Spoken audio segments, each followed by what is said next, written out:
Video like जरूर कर लीजिए और ऐसे वीडियो लगातार फ्री में पाने के लिए चैनल को तुरंत सब्सक्राइब कर लीजिए और बेल आइकन को जरूर टैप कर लीजिए ताकि आगे भी सारे वीडियो आपको मिलते रहे। यूट्यूब में फॉलो करते हैं तो प्लीज ये वाला फ्री टेलीग्राम चैनल जरूर ज्वाइन कर लीजिएगा। सारे नोटिफिकेशन सारे अपडेट यहीं पे आते हैं, ध्यान रखिए। नमस्कार दोस्तों, एग्ज़ाम प्रिपरेशन में मैं प्रियंका एक बार फिर से आप सभी का स्वागत करती हूं। और आज मॉडर्न इंडियन हिस्ट्री में हम लोग पढ़ने वाले हैं कांग्रेस का लाहौर अधिवेशन और इसी के बाद सविनय अवज्ञा आंदोलन भी कंप्लीट करेंगे।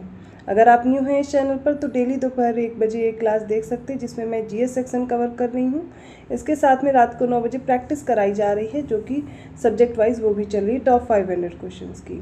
इसकी पीडीएफ प्राप्त करना चाहते हैं, अदर कोई कोर्स ज्वाइन करना चाहते हैं तो आप गूगल प्ले स्टोर से स्टडी फॉर सिविल सर्विसेज का ऐप डाउनलोड करके अपना कोर्स परचेज कर सकते हैं और ज्ञान सर कूपन कोड अप्लाई करके आपको तुरंत 20% का डिस्काउंट भी मिल जाएगा। तो कोर्स से रिलेटेड जानकारी है, आप जो भी कोर्स परचेज करेंगे उसमें आपको फुल स्टडी मटेरियल दिया जा रहा है, रिकॉर्डेड वीडियो क्लासेस हैं, पीडीएफ नोट्स हैं, डेली प्रैक्टिस कराई जाती है, पेड क्विज है, टेस्ट सीरीज़ है। ये टेस्ट सीरीज़ ऐसे ही डिज़ाइन की गई हैं जैसे कि आपका एग्ज़ाम पैटर्न है जो लेटेस्ट ट्रेंड रहा है उसी के अकॉर्डिंग डिज़ाइन किया गया है। तो आपको बेटर रहेगा अगर आप एक कोर्स ज्वाइन करते हैं तो आपके सिलेक्शन के लिए काफ़ी अच्छा मटेरियल आपको एक ही जगह मिल जाएगा। इसके अलावा अगर आप बिना पेड कोर्स ज्वाइन किए आप अपनी प्रिपरेशन करना चाहते हैं तो मैंने एक वीडियो आपको दिया था, उस वीडियो में आप देख लेंगे। इसका लिंक जो है मैं कमेंट सेक्शन में डाल दूँगी, आप उस पर देख लीजिएगा कि कैसे आपको प्रिपरेशन करना है। सारा स्टडी मटेरियल मैंने आपको बताया हुआ है। चलिए बिना देर किए अपनी क्लास स्टार्ट करते हैं। तो सबसे पहले बात करेंगे कांग्रेस के लाहौर अधिवेशन की। 31 दिसंबर 1929 को भारतीय राष्ट्रीय कांग्रेस का वार्षिक अधिवेशन तत्कालीन पंजाब प्रांत की जो राजधानी थी लाहौर वहाँ पर हुआ और इस ऐतिहासिक अधिवेशन में कांग्रेस के पूर्ण स्वराज का घोषणा पत्र तैयार किया गया था और इसीलिए ये अधिवेशन बहुत इम्पॉर्टेंट हो जाता है तथा पूर्ण स्वराज को कांग्रेस का मुख्य लक्ष्य घोषित किया गया। जवाहरलाल नेहरू इस अधिवेशन के अध्यक्ष चुने गए थे। तो अध्यक्ष भी पूछे जाते हैं। कांग्रेस के कलकत्ता अधिवेशन जो कि 1928 में हुआ था, ब्रिटिश सरकार को यह अल्टीमेटम दिया गया था कि 1 वर्ष में नेहरू रिपोर्ट स्वीकार करने, पिछली बार हमने नेहरू रिपोर्ट डिस्कस की थी साइमन कमीशन के बाद, तो उसे एक्सेप्ट करना था या फिर अगर वो एक्सेप्ट नहीं करते हैं तो कांग्रेस द्वारा प्रारंभ किए जाने वाले जन आंदोलन का उन्हें सामना करना पड़ेगा, ऐसा पहले ही बोला गया था। तो निर्धारित समय सीमा के अंदर सरकार के द्वारा कोई निश्चित उत्तर नहीं मिलने की स्थिति में दिसंबर 1929 में पंडित जवाहरलाल नेहरू की अध्यक्षता में कांग्रेस का ऐतिहासिक लाहौर अधिवेशन हुआ जिसमें संबंधित प्रस्ताव पारित होने के बाद पंडित जवाहरलाल नेहरू ने पूर्ण स्वराज का लक्ष्य घोषित किया था। जैसे ही 31 दिसंबर 1929 को मध्यरात्रि का घंटा बजा, कांग्रेस अध्यक्ष पंडित जवाहरलाल नेहरू इन्होंने लाहौर में रावी नदी के तट पर भारतीय स्वतंत्रता का झंडा फहराया था।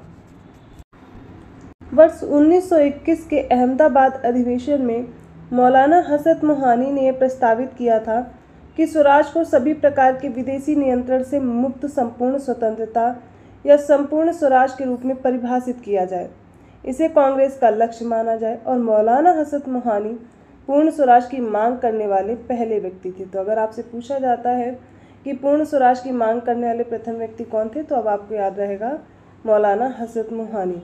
इसके बाद सीआर दास 1921 में कांग्रेस के अहमदाबाद अधिवेशन के अध्यक्ष चुने गए थे, चित्तरंजन दास, किंतु उनके जेल जाने के कारण हकीम अजमल खान ने इस अधिवेशन की अध्यक्षता की थी।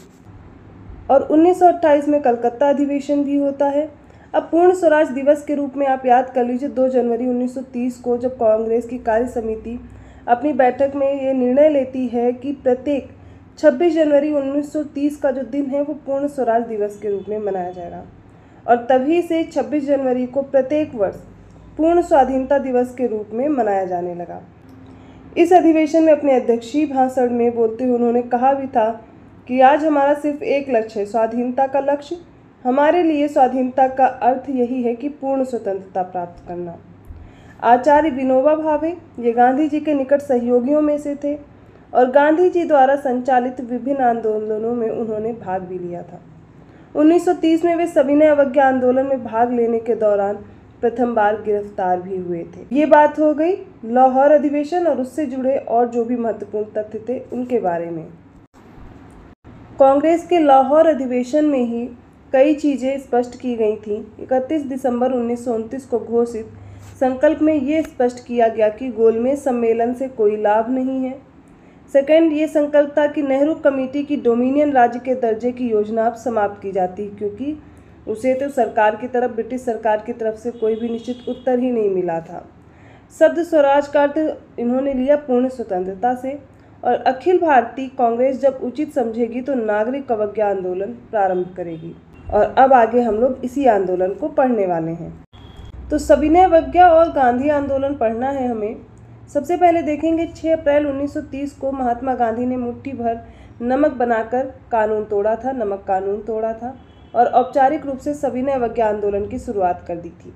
इसमें पहले वे 5 अप्रैल 1930 को साबरमती आश्रम से दांडी पहुंचे थे और अपनी ऐतिहासिक यात्रा इन्होंने पूरी की थी 5 अप्रैल 1930 को।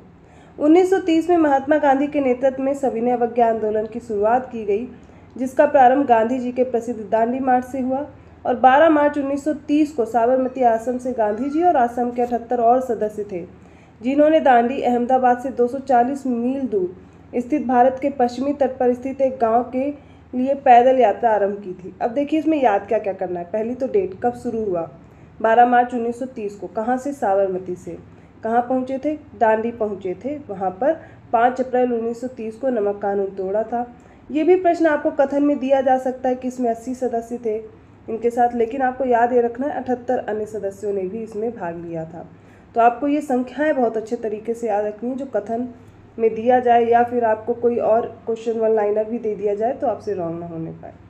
24 दिनों की लंबी यात्रा के बाद इन्होंने 6 अप्रैल 1930 को दांडी में सांकेतिक रूप से नमक कानून भंग किया और इस प्रकार नमक कानून तोड़कर उन्होंने औपचारिक रूप से सविनय अवज्ञा आंदोलन का शुभारंभ किया था। कमला देवी चट्टोपाध्याय नमक सत्याग्रह आंदोलन में महिलाओं की भागीदारी के लिए गांधी जी को मनाने के लिए जाने वाली महिला थी। 2 नवंबर 1929 को देश के प्रमुख नेताओं का एक सम्मेलन बुलाया गया और एक घोषणा पत्र भी जारी किया गया, जिसे दिल्ली घोषणा पत्र के नाम से जानते हैं। गांधी जी ने यंग इंडिया में एक लेख प्रकाशित कर सरकार के समक्ष 11 सूत्री मांगे रखी तथा इन मांगों को स्वीकार या फिर अस्वीकार करने के लिए सरकार को 31 जनवरी 1930 तक का समय दिया गया था।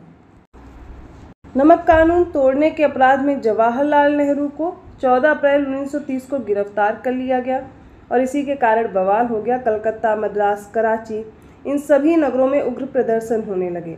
4 मई 1930 को गांधी जी को भी गिरफ्तार कर लिया गया और उन्होंने ऐलान किया कि धरसाना नमक कारखाने पर वे अपने साथियों के साथ धावा बोलेंगे और अपना नमक कानून तोड़ने का जो अभियान है वो जारी रखेंगे।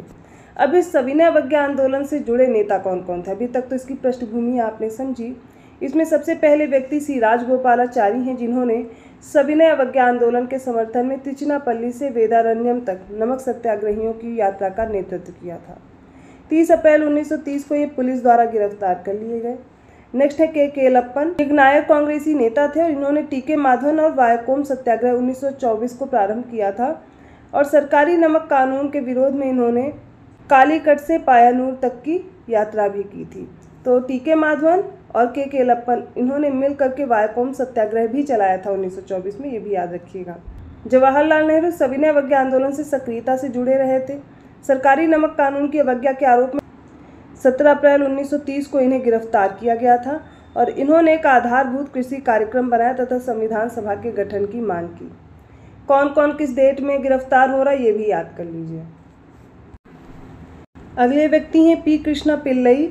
इन्होंने राष्ट्रीय ध्वज को पूरे देश में फहराए जाने की अपील की तथा 17 अप्रैल 1930 को कालीकट के तट पर पुलिस द्वारा किए गए लाठी चार्ज की भर्त्सना की और बाद में उन्होंने केरल कम्युनिस्ट आंदोलन को संगठित किया। खान अब्दुल गफ्फार खान ये उत्तर पश्चिमी सीमांत प्रांत में स्वयं सेवियों का एक संगठन बनाए थे, जिसे खुदाई खिदमतगार लाल कुर्ती के नाम से भी जाना जाता है। मोस्ट इंपॉर्टेंट है, याद रखिएगा। सरोजनी नायडू भारतीय राष्ट्रीय कांग्रेस की अध्यक्ष बनने वाली पहली महिला थी और इन्होंने धरसाना नामक स्थान में नमक सत्याग्रहियों के जुलूस का नेतृत्व किया और सरकारी नमक कारखाने के सम्मुख तीव्र प्रदर्शन भी किया था। धरसाना में नमक आंदोलनकारियों में गांधी जी के पुत्र मणिलाल तथा गांधी जी के दक्षिण अफ्रीका में निकट सहयोगी रहे इमाम साहब का नाम भी इसमें उल्लेखनीय है। नेक्स्ट व्यक्ति हैं सूर्य सेन। इन्होंने चटगांव विद्रोह समूह के 2 शस्त्रागारों पर छापा मारा और एक अस्थायी सरकार की घोषणा भी की थी। उन्होंने भारतीय रिपब्लिकन सेना के नाम से घोषणा पत्र जारी किया और भारतीयों से ब्रिटिश शासन के खिलाफ विद्रोह करने का आह्वान किया। अगले व्यक्ति हैं सुभाष चंद्र बोस और जे.एम. सेनगुप्ता। तो सुभाष चंद्र बोस और जे.एम. सेनगुप्ता ने बंगाल कांग्रेस में गुट समूह का नेतृत्व किया और सविनय अवज्ञा का संचालन करने के लिए प्रतिद्वंदी संगठनों की स्थापना की। बोस ने गांधी की आलोचना की जब गांधी ने मई 1933 में आंदोलन को निलंबित कर दिया था और उन्होंने विट्ठल भाई पटेल का समर्थन भी किया था। अगले व्यक्ति हैं बोंगा मांझी और सोमरा मांझी। इन दोनों ने बिहार हजारीबाग क्षेत्र में आंदोलन के प्रसार तथा उसे लोकप्रिय बनाने की महत्वपूर्ण भूमिका निभाई थी। तो ये आज हम लोगों ने पढ़ा सविनय अवज्ञा आंदोलन के बारे में। अभी भी ये कंप्लीट नहीं हुआ, इसको आगे भी कंटिन्यू करेंगे। कल की क्लास में ये पूरा आपको पढ़ा दिया जाएगा, पूरा कंप्लीट कर दिया जाएगा। इससे रिलेटेड जितने भी फैक्ट्स हैं, जो फैक्चुअल डेटा है, उसको ज़रूर याद कर लीजिएगा। बाकी इन्फॉर्मेशन आप धीरे धीरे 1-2 बार वीडियो देखेंगे तो याद हो जाएगा। इसकी डिटेल एनालिसिस के साथ आपको क्लासेस देखनी है या फिर अदर कोर्स ज्वाइन करना है, सिर्फ PDF आप लेना चाहते हैं, जो भी कोर्स परचेज करना चाहते हैं, उसके लिए आपको डिस्क्रिप्शन बॉक्स में नंबर दिए गए हैं या फिर ये जो सामने दिए गए नंबर हैं, इन पर कॉल या मैसेज करके जानकारी ले सकते हैं। इसके अलावा एक और ऑप्शन है, आप गूगल प्ले स्टोर से स्टडी फॉर सिविल सर्विसेज के ऐप को डाउनलोड करेंगे और वहाँ पर आप अपने कोर्स की जानकारी ले सकते हैं। कोर्स परचेज करेंगे तो ज्ञान से कूपन कोड जरूर अप्लाई कीजिएगा, 20% का आपको तुरंत डिस्काउंट मिल जाएगा। इसके अलावा अगर वीडियो अच्छा लगा तो प्लीज़ लाइक कीजिए, चैनल को सब्सक्राइब कीजिए और लोगों को शेयर करते रहिए। ऐसे ही और कंटेंट के साथ मैं मिलती हूँ अगली क्लास में। तब तक के लिए धन्यवाद।